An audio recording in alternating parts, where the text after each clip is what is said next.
ಊಹಿಸಿಕೊಳ್ಳಿ, ಒಂದು ಸ್ಥಳ ಇದೆ. ಅಲ್ಲಿ ಭೂಮಿ ಸಂಪೂರ್ಣವಾಗಿ ಮರಳಿನಿಂದ ತುಂಬಿಕೊಂಡಿದೆ. ಗಾಳಿಯಲ್ಲಿ ಮರಳು ಮಾತ್ರ ಗುಳ್ಳುತ್ತಾ ಇರುತ್ತದೆ. ಉಸಿರಾಡಿದ್ರೆ ಗಂಟಲಲ್ಲಿ ಸುಡುವಿಕೆ ಬರುತ್ತದೆ. ಇದು ಒಂದು ಎಡಾರಿ. ಪ್ರತಿ ವರ್ಷ ಸಾವಿರಾರು ಎಕರೆ ಫಲವತ್ತಾದ ಗದ್ದೆಗಳನ್ನು ನುಂಗುತ್ತಾ ಮುಂದೆ ಸಾಗುತ್ತದೆ. ಆದರೆ ಈಗ ನಾನು ಒಂದು ಹೇಳ್ತೀನಿ ಕೇಳಿ. ಈ ನಿರ್ಜೀವ ಭೂಮಿಯನ್ನು ಯಾವುದೇ ಅತ್ಯಾಧುನಿಕ ಯಂತ್ರಗಳಿಲ್ಲದೆ 10 ಲಕ್ಷಕ್ಕಿಂತ ಹೆಚ್ಚು ಸಣ್ಣ ಸಣ್ಣ ಮುದ್ದಾಗಿ ಕಾಣುವ ಪ್ರಾಣಿಗಳು ಉಳಿಸಿಕೊಂಡವು. ಇದು ಕೇವಲ ಕಾಲ್ಪನಿಕ ಕಥೆಯಲ್ಲ, ಇದು ನಿಜವಾದ ಘಟನೆ. ಈ ಘಟನೆ ಪ್ರಪಂಚದ ವಿಜ್ಞಾನಿಗಳನ್ನು ಯೋಚನೆಯಲ್ಲಿ ಮುಳುಗಿಸಿತು. ಐಕ್ಯರಾಷ್ಟ್ರ ಸಂಸ್ಥೆ ಈ ಅದ್ಭುತವನ್ನು ಪ್ರಪಂಚ ಮಾದರಿಯಾಗಿ ಗುರುತಿಸಿತು. ಆ ರಹಸ್ಯಮಯ ವಿಧಾನ ಏನು? ಒಬ್ಬನೇ ವ್ಯಕ್ತಿಯ ಒಂದು ಪಟ್ಟು ಹೇಗೆ ಅಸಾಧ್ಯವನ್ನು ಸಾಧ್ಯ ಮಾಡಿತು? ಬನ್ನಿ ಈ ಅದ್ಭುತ ಕಥೆಯ ಮೇಲೆ ತೆರೆ ಎತ್ತೋಣ. ಪ್ರಪಂಚವನ್ನು ಆಶ್ಚರ್ಯಕ್ಕೆ ಒಳಗಾದ ಈ ಇತಿಹಾಸವನ್ನು ನೋಡೋಣ. ಆದರೆ ನೀವು ನಮ್ಮ ಚಾನೆಲ್ಗೆ ಮೊದಲ ಬಾರಿಗೆ ಬಂದಿದ್ದರೆ ದಯವಿಟ್ಟು ಸಬ್ಸ್ಕ್ರೈಬ್ ಮಾಡಿಕೊಳ್ಳಿ. ವಿಡಿಯೋ ಇಷ್ಟವಾದರೆ ಲೈಕ್ ಮಾಡೋದು ಮರೆಯಬೇಡಿ. ಇದು ಚೀನಾದ ಕುಬುಚಿ ಎಡಾರಿಯ ಚಿತ್ರ. ಚೀನಾದಲ್ಲಿ ಇದು 7ನೇ ಅತಿ ದೊಡ್ಡ ಎಡಾರಿ. ಇದು ಬಹಳ ವಿಶಾಲ. ಇದರಲ್ಲಿ ಮ್ಯಾಸಚೂಸೆಟ್ಸ್ ಅಷ್ಟು ದೊಡ್ಡ ನಗರ ಸುಲಭವಾಗಿ ಹೊಂದಿಕೊಳ್ಳುತ್ತದೆ. ಇಲ್ಲಿ ವಾತಾವರಣ ಮನುಷ್ಯರಿಗಾಗಲಿ ಮರಗಳಿಗಾಗಲಿ ಸಸ್ಯಗಳಿಗಾಗಲಿ ಸ್ವಲ್ಪವೂ ಅನುಕೂಲಕರವಲ್ಲ. ಚಳಿಗಾಲದಲ್ಲಿ ಗಾಳಿಗಳು ಕತ್ತಿಗಳಂತೆ ಚುಚ್ಚುತ್ತವೆ. ತಾಪಮಾನ -20 ಡಿಗ್ರಿಗಳವರೆಗೆ ಇಳಿಯುತ್ತದೆ.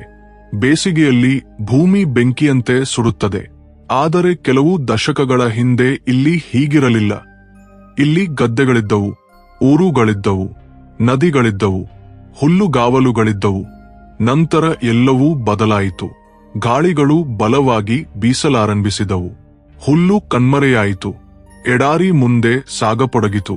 ಮರಳು ಮನೆಗಳನ್ನು ರಸ್ತೆಗಳನ್ನು ನುಂಗತೊಡಗಿತು.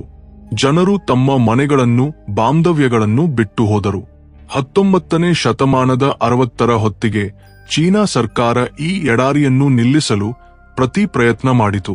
ಆದರೆ ಯಾವುದೂ ಫಲ ಕೊಡಲಿಲ್ಲ. ಎಡಾರಿ ಹೆಚ್ಚಾಗುತ್ತಲೇ ಇತ್ತು. ಅಂದಿನ ಕತೆಗೆ ಬಂದವನು ಒಬ್ಬ. ಜನರು ಅವನನ್ನು ಎಡಾರಿಯ ರಾಜ ಅಂತ ಕರೀತಾರೆ. ಅವನ ಹೆಸರು ವಾಂಗ್ ವೆನ್ಬಾವೋ. ಆದರೆ ಅವನು ಶ್ರೀಮಂತ ಅಂತ ಯೋಚಿಸಬೇಡಿ. ಅವನು ಸಾಮಾನ್ಯ ಬಡ ಶಿಕ್ಷಕ. ದಿನ 10 ಕಿಲೋಮೀಟರ್ ಸೈಕಲ್ ತುಳಿದು ಮರಳು ಚಂಡಮಾರುತಗಳ ಮಧ್ಯೆ ಶಾಲೆಗೆ ಹೋಗುತ್ತಿದ್ದ. ಹಲವು ಬಾರಿ ಗಾಳಿಯಷ್ಟು ಬಲವಾಗಿರುತ್ತಿತ್ತು, ಆದ್ದರಿಂದ ಸೈಕಲ್ ಮರಳಲ್ಲಿ ಸರಿಯಾಗಿ ಚಲಿಸುತ್ತಿರಲಿಲ್ಲ. ಅಂದು ಅವನು ಒಂದು ನಿರ್ಧಾರ ತೆಗೆದುಕೊಂಡ. ನಾನು ಈ ಎಡಾರಿಯಿಂದ ಓಡಿ ಹೋಗಲಾರೆ, ಆದ್ದರಿಂದ ಇದರಿಂದಲೇ ಬಾಡಿಗೆ ವಸೂಲಿ ಮಾಡ್ತೀನಿ ಅಂತ. ಅವನು ಅದನ್ನು ಮಾಡಿ ತೋರಿಸಿದ್ದಾನೆ ಕೂಡ.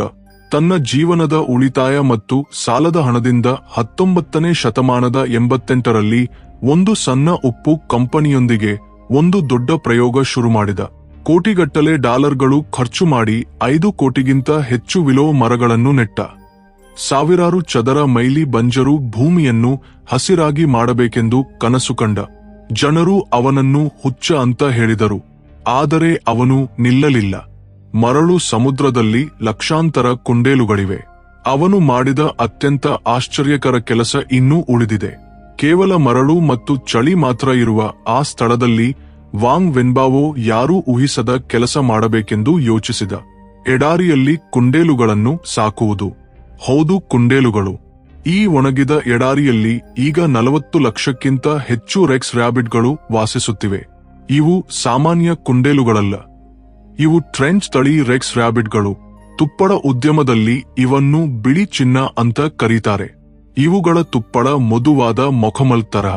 ಒಂದು ರೆಕ್ಸ್ ಕುಂಡೇಲಿನ ಚರ್ಮ $30 ಮಾರಾಟವಾಗುತ್ತದೆ. ಅದನ್ನು ಸಾಕಲು ಖರ್ಚು ಕೇವಲ $2 ಮಾತ್ರ. ಅತ್ಯಂತ ಆಶ್ಚರ್ಯಕರ ವಿಷಯ ಏನೆಂದರೆ, ಒಂದು ಹೆಣ್ಣು ಕುಂಡೇಲು ವರ್ಷಕ್ಕೆ 200 ರಿಂದ 300 ಮರಿಗಳನ್ನು ಕಾಣುತ್ತದೆ. ಅದು ಕೂಡ ಈ ಕಠಿಣ ವಾತಾವರಣದಲ್ಲಿ. ಇವು ಕಡಿಮೆ ನೀರು ಕುಡಿಯುತ್ತವೆ, ಒಣಗಿದ ಹುಲ್ಲು ತಿನ್ನುತ್ತವೆ, -20 ಡಿಗ್ರಿ ಚಳಿಯಲ್ಲೂ ಸುಖವಾಗಿ ಬದುಕುತ್ತವೆ. ಪ್ರಕೃತಿಯ ಅದ್ಭುತ ಕುಂಡೇಲುಗಳ ರಹಸ್ಯ ವಿಧಾನ. ಈ ಕುಂಡೇಲುಗಳು ಎಡಾರಿಯನ್ನು ಹೇಗೆ ಉಳಿಸಿದವು? ಅದರ ರಹಸ್ಯ ಅವುಗಳ ಗೊಬ್ಬರದಲ್ಲಿದೆ. ಹೌದು, ಕುಂಡೇಲು ಗೊಬ್ಬರದಲ್ಲಿ ನೈಟ್ರೋಜನ್, ಫಾಸ್ಫರಸ್ ಮತ್ತು ಪೊಟ್ಯಾಷಿಯಂ ಇದೆ. ಎಡಾರಿ ಮರಳಲ್ಲಿ ಸ್ವಲ್ಪವೂ ಇಲ್ಲದ 3 ಮುಖ್ಯ ಪೋಷಕಾಂಶಗಳು ಇವೆ. ಈ ಗೊಬ್ಬರ ಮರಳ ಮೇಲೆ ಬಿದ್ದಾಗ ಆ ಒಣಗಿದ ಮರಳು ತೇವಾಂಶದೊಂದಿಗೆ ಫಲವತ್ತಾದ ಮಣ್ಣಾಗಿ ಬದಲಾಗುತ್ತದೆ. ಆದರೆ ನಿಜವಾದ ಮಾಯಾಜಾಲ ಈಗಲೇ ಶುರುವಾಗುತ್ತದೆ. ರೆಕ್ಸ್ ಕುಂಡೇಲುಗಳು ಹುಲ್ಲು ಬೀಜಗಳನ್ನು ಜೀರ್ಣಿಸಿಕೊಳ್ಳಲಾರವು. ಅಂದರೆ ಅವು ಪೊಡವಾಗಿ ಪ್ರಕೃತಿ ಗೊಬ್ಬರದೊಂದಿಗೆ ಬೀಜಗಳನ್ನು ನೆಡುತ್ತಿರುವಂತೆ ಆಗುತ್ತದೆ. ಮುಂದಿನ ಮಳೆಗಾಲದಲ್ಲಿ ಆ ಬೀಜಗಳಿಂದ ಹಸಿರು ಹುಲ್ಲು ಮೊಳಕೆಯೊಡೆಯುತ್ತದೆ. ಇದು ಮಾನವ ತಂತ್ರಜ್ಞಾನಕ್ಕಿಂತ ಮೀರಿದ ಪ್ರಕೃತಿ ಅದ್ಭುತ. ಆದರೆ ಒಂದು ಪ್ರಶ್ನೆ ಇನ್ನೂ ಉಳಿದಿದೆ. ಈ ಕುಂಡೇಲುಗಳು ಎಡಾರಿಯಲ್ಲಿ ಏನು ತಿನ್ನುತ್ತವೆ ಅಂತ? ಅದಕ್ಕೆ ಉತ್ತರ ವಾಂಗ್ ವೆನ್ಬಾವೋ ನೆಟ್ಟ ವಿಲೋ ಮರಗಳು. ವಿಲೋ ಸಾಮಾನ್ಯ ಮರವಲ್ಲ. ಇದರ ಬೇರುಗಳು 300 ಅಡಿ ಆಳದವರೆಗೆ ಹೋಗುತ್ತವೆ. ಭೂಮಿಯ ಒಳಗಿನಿಂದ ನೀರು ಹೀರುತ್ತಾ ಮರಳನ್ನು ಒಂದು ಸ್ಥಳದಲ್ಲಿ ಬಿಗಿಯಾಗಿ ಹಿಡಿದಿಟ್ಟುಕೊಳ್ಳುತ್ತವೆ. ಈ ರೀತಿ ಭೂಮಿಯ ಒಳಗಿನಿಂದ ನೀರು ಹೀರುತ್ತಾ ಒಂದು ಪೂರ್ಣ ಜೀವನ ಚಕ್ರ ಶುರುವಾಯಿತು. ವಿಲೋ ಮರಗಳ ಹೊಸ ಎಲೆಗಳು ಕುಂಡೇಲುಗಳಿಗೆ ಆಹಾರವಾದವು. ಬದಲಿಗೆ ಕುಂಡೇಲುಗಳು ತಮ್ಮ ಗೊಬ್ಬರದಿಂದ ಮರಗಳ ಸುತ್ತಲಿನ ಭೂಮಿಯನ್ನು ಫಲವತ್ತಾಗಿಸಿದವು. ಮರಗಳು ಕುಂಡೇಲುಗಳನ್ನು ಪೋಷಿಸುತ್ತವೆ. ಕುಂಡೇಲುಗಳು ಮಣ್ಣನ್ನು ಪೋಷಿಸುತ್ತವೆ. ಮಣ್ಣು ಮರಗಳನ್ನು ಪೋಷಿಸುತ್ತದೆ. ಇದು ಒಂದು ಮುಚ್ಚಿದ ಪರಿಸರ ಚಕ್ರ.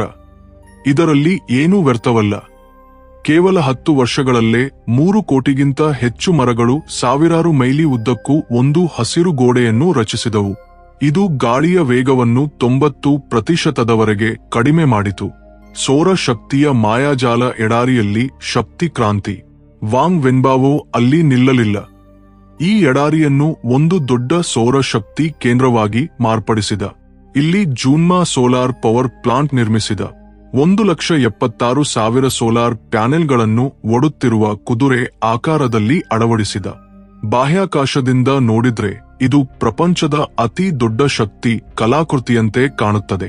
ಇದರ ಹೆಸರು ಗಿನ್ನೆಸ್ ವರ್ಲ್ಡ್ ರೆಕಾರ್ಡ್ಸ್ನಲ್ಲೂ ನೋಂದಾಯಿತು.